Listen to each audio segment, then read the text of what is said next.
Time now for Consumer Confidential with KTLA 5's David Lazarus. And Laz is here with us in studio. You know, everybody's talking about prices just keep going up, and now we're hearing about interest rates from the Fed again.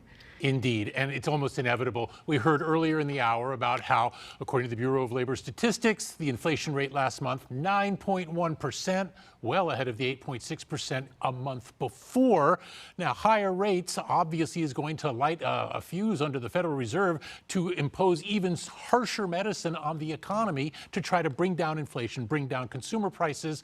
It had been thought that it was either a half point or a 3/4 point rate increase coming later this month. Now it's almost certainly going to be another 3/4 point increase. Last month's 3/4 point increase was the first one of those we saw since 1994. And already some analysts are speculating that this month's rate hike could be as much as a full percentage point as the Fed tries to make clear that it is not going to tolerate high inflation and it is going to put as much medicine into this as it has to.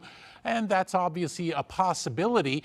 But remember, they're playing with fire at this point, because the more aggressive they are in tackling inflation, and they have to be, the more there is a chance that they could plunge us into a recession. Already, Bank of America is accelerating its recession forecast by saying a mild recession could come as soon as this year, perhaps in coming months. Others on Wall Street are still saying maybe next year. We'll have to see.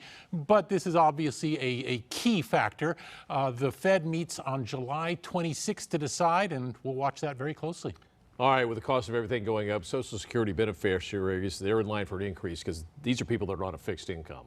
Absolutely. And every year, the Social Security Administration looks closely at the data to figure out, okay, what is the annual cost of living increase going to be to address increases in inflation and consumer prices. The Senior Citizens League, which is a nonpartisan group, is now estimating that because of this latest data, again, 9.1% inflation rate, that the cost of living increase for next year for Social Security beneficiaries would be 10.5%. If so, that would be a record high. What that means in practice is that the average check would go up by about $175 a month to a monthly amount of $1,668. But there are some wild cards to this. First of all, keep in mind that the Social Security Administration uses third quarter data to set the annual increase. And we're not there yet. So some stuff can happen between here and there. The other thing to keep in mind is that the annual cost of living increase, it could be mitigated by increases in Medicare premiums. And typically, Medicare premiums are deducted from your Social Security check. So if healthcare costs keep going up, that could mean that your cost of living bump actually doesn't have as much going on as you were hoping. And I'll have more on this in a few minutes at KTLA.com. Oh, I think so many families are struggling, but every little bit could help. All right, latest rankings by CNBC, and they say North Carolina, the Tar Heel state, the best state to do business. What are they doing best right? for business, right? And that's really interesting, because it's exactly the right question. What are the Tar Heel states doing that everybody else isn't doing?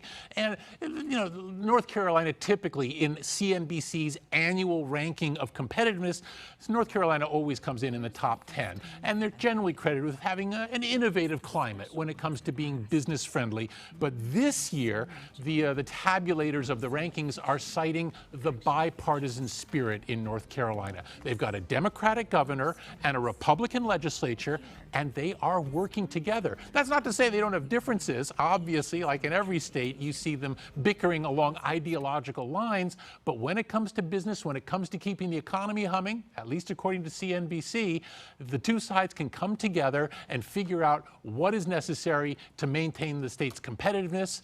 And that just tells you collaboration rather than division gets things done. Working together. What a nice concept. Go figure, right?